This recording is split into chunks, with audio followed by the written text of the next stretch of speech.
दोस्त, किसी ने बड़े ही कमाल की बात कही है कि जब आप किसी चीज को पूरी शिद्दत से चाहो तो पूरी कायनात उसे मिलाने में जुट जाती है। दोस्त, आज मैं एक ऐसे स्टूडेंट के बारे में बताने जा रहा हूं जिसने अपने पिताजी के सपने को पूरा करने के लिए खुद को पढ़ाई में झोंक दिया। इनके पिताजी एक छोटे से हॉस्पिटल में कंपाउंडर और मां इनकी खेती का काम किया करते थे। इनके पिताजी का सपना था कि मेरा बेटा MBBS करके बहुत बड़ा डॉक्टर बने, लेकिन इस समय यह लड्डी डच का 10th क्लास में था और गांव से 5 किलोमीटर दूर रोज पैदल स्कूल जाया करता था। दोस्त, गांव में सही से लाइट ना होने की वजह से इसे केरोसिन के दिए जलाकर पढ़ाई करना पड़ता था और इसी तरह पढ़ाई करके इसने दंसबी में अच्छे रिजल्ट से पास हुआ। और यह लड़का अपने मां बाप के सपने पूरा करने के लिए अपने गांव से दूर किसी शहर में प्राइवेट स्कूल में इंटरमीडिएट करने की ठान ली। लेकिन दोस्त, प्रॉब्लम यह था कि इस स्कूल में इंग्लिश मीडियम से पढ़ाई होता था और इस लड़के का अभी तक का 10th का जो सफर था वह हिंदी मीडियम से था। लेकिन दोस्त, सपने इतने बड़े थे कि मीडियम का बिना परवाह है कि यह इस स्कूल में एडमिशन ले लिया, क्योंकि इसे एक जुनून सा हो गया था कि हमारे मां बाप ने जो सपने देखे हैं हमें उसे पूरा करना है। और दोस्त, अचानक हिंदी मीडियम से इंग्लिश मीडियम में आने के बाद कितनी मुश्किलों का सामना करना पड़ता है वह सिर्फ है कि स्टूडेंट्स समझ सकता है। दोस्तों, जब उसने इस स्कूल में पहला टेस्ट दिया था ना, तो पता है इस स्कूल का 90 मार्क्स में से सिर्फ फिर के 9 मार्क्स ही आए। और दोस्त, ये लड़का अपना रिजल्ट सुनकर ये अपना आंसुओं को रोक नहीं पाया और ये सिर्फ इंग्लिश में इसकी वजह से ही हो रहा था। दोस्त, ये लड़का बिल्कुल भी टॉपलेस हो गया था। ऐसे कुछ भी समझ में नहीं आ रहा था कि आखिर मैं क्या करूं, मैं आगे कैसे पढ़ाई करूं।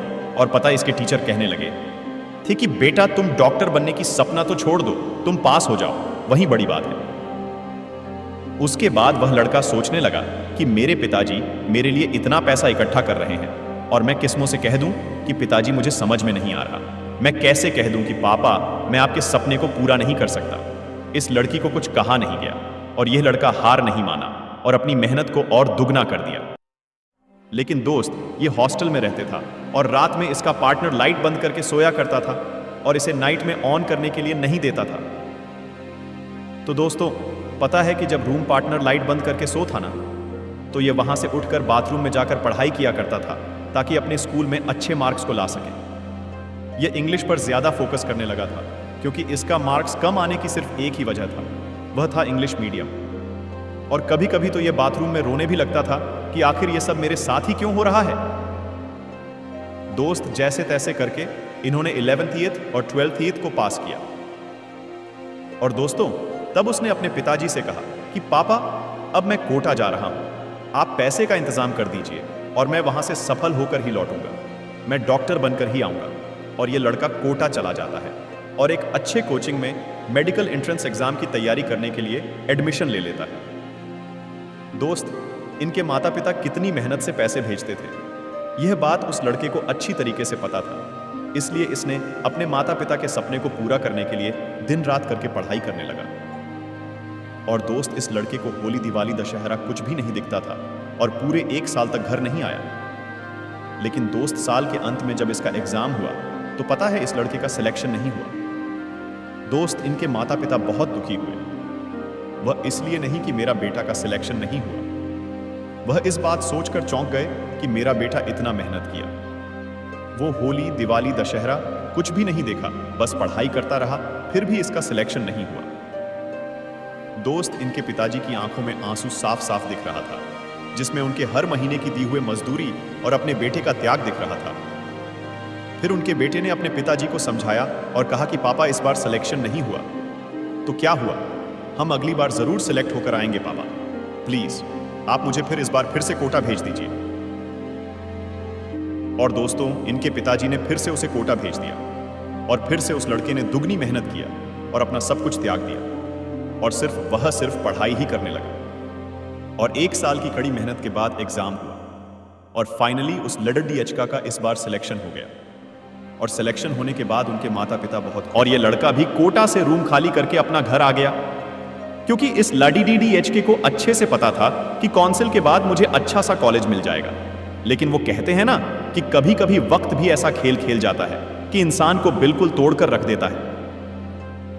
दोस्त, जब काउंसलिंग हुआ और इसने अप्लाई किया और ये लड़का श्योर था कि मुझे one of the best medical college ही मिलेगा।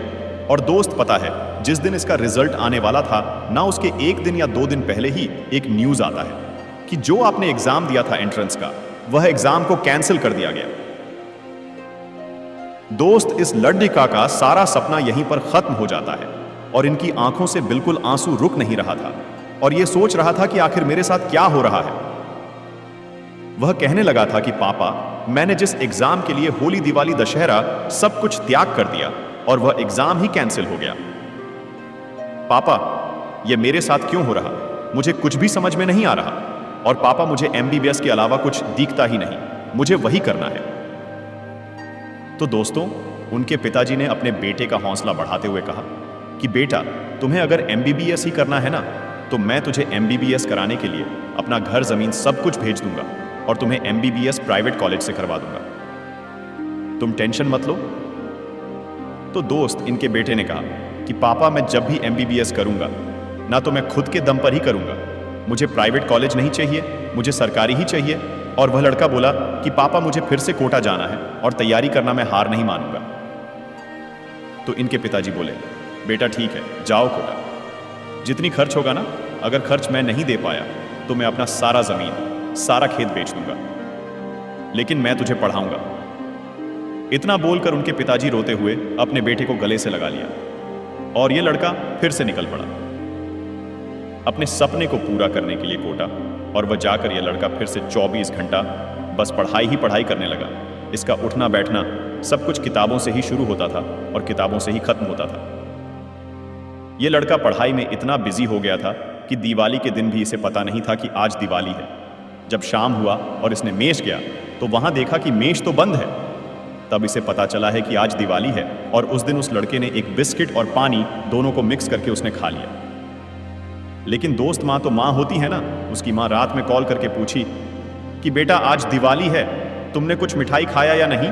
तो दोस्त, अगर माँ होती है ना, तो बेटा भी किसी से कम नहीं होता। दोस्त, ये लड़का कह दिया कि माँ, हाँ, ये हमने मिठाई, खीर, पूरी सब कुछ खा लिया है, बस आप अपना ख्याल रखिएगा। मेरे दोस्त, कभी कभी अपने माँ बाप को खुश करने के लिए ना स्टूडेंट को झूठ बोलना ही पड़ता है, क्योंकि एमबीबीएस का टारगेट इस लड़के का था और यह नहीं चाहता था कि मेरी वजह से मेरे माँ बाप दुखी हो। और दोस्त, फिर से साल के अंत में इस लड़के का एग्जाम हुआ और इस बार फिर इसका सिलेक्शन हो गया और फिर से यह लड़का खुश हो गया और इनके माँ बाप भी खुश हो गए। और इस बार यह लड़का बिल्कुल श्योर था कि अब मेरा सपना पूरा हो गया। और इस बार यह लड़का बिल्कुल श्योर था कि अब मेरा सिलेक्शन होने से कोई नहीं रोक सकता, मुझे अच्छे कॉलेज मिल जाएंगे। लेकिन दोस्त, गॉड भी परीक्षा उसी से लेता है जो बिल्कुल पहले से टूट गया। दोस्त, फिर से जब फाइनल काउंसलिंग का रिजल्ट आने वाला था तो इसके कुछ दिन पहले ही कोर्ट का आदेश आता है कि जो एंट्रेंस एग्जाम कंडक्ट हुआ था उसे फिर से कैंसिल किया जा रहा है। दोस्त, मैं आपको क्या बताऊं? इस बात सुनकर यह लड़का इस बार बिल्कुल अंदर से टूट गया था और साथ ही साथ अपने बेटे के मेहनत और त्याग को देखकर इनके माता पिता के भी आंसू नहीं रुक रहे थे, लेकिन अपने बेटे के सामने आंसू छुपाने की कोशिश कर रहे थे।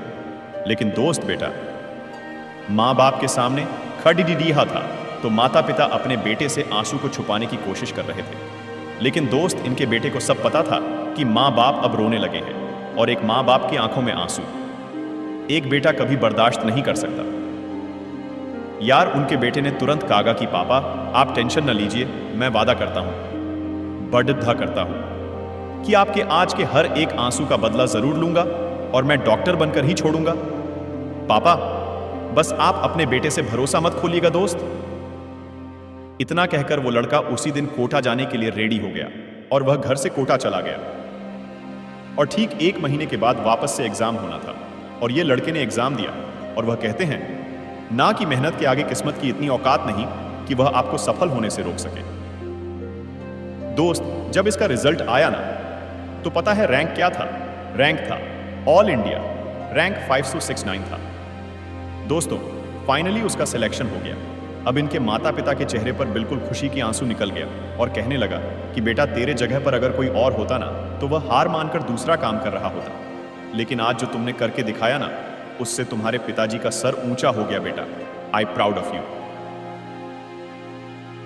तो दोस्त, इस कहानी से सीखने वाली बात तो यह है कि कभी भी असफलताओं से घबराकर हार मत मानिएगा, क्योंकि आज अगर ये लड़का हार मान लिया होता तो शायद ये अपने पिताजी से आई प्राउड ऑफ यू शब्द नहीं सुन पाता।